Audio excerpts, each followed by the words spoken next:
Hello, আসসালামু আলাইকুম। আজকে আপনাদের জন্য নিয়ে এসেছি মেয়োনিজ তৈরির রেসিপি। আশা করি আপনাদের ভিডিওটা ভালো লাগবে।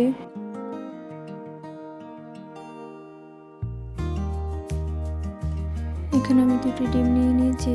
এখন ডিমকে কেটে একটা ব্লেন্ডারে দিয়ে দিব।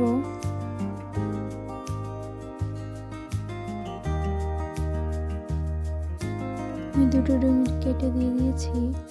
এখন সামান্য পরিমাণ লবণ এবং 1 চামচ চিনি দিয়ে দিব একটু মিষ্টি হওয়ার জন্য। গোলমরিচ গুঁড়ো দিয়ে দিব 1/2 চা চামচ। একটু পানি দিয়ে দিব এবং একটু সাদা তেল দিয়ে দিব 1 টেবিল চামচের মতো। এখন 2-3 চামচের মতো গুঁড়ো দুধ দিয়ে দিব। গুঁড়ো দুধ দিলে মেয়োনিজের ফ্লেভারটা সুন্দর হয়। চামচ লেবুর রস দিয়ে দিব। আপনারা চাইলে ভিনেগারও দিতে পারেন। এখন ব্লেন্ডারে ব্লেন্ড করে নিব। এখানে 1 মিনিট ব্লেন্ডার করার পর জিনিসটা ভালো করে তৈরি হয়নি।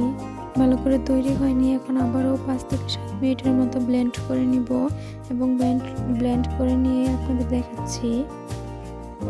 দেখেন আমার মেয়োনিজটা তৈরি করা শেষ এবং ব্লেন্ডার কত স্মুদি হয়েছে।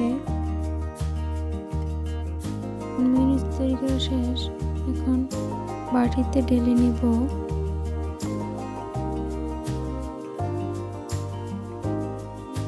দেখেন মেয়োনিজটা কত ঘন হয়েছে। এরকম ঘনত্বই আপনারা তৈরি করার চেষ্টা করবেন।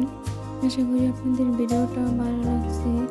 ভিডিওটা শেষ পর্যন্ত দেখার জন্য ধন্যবাদ।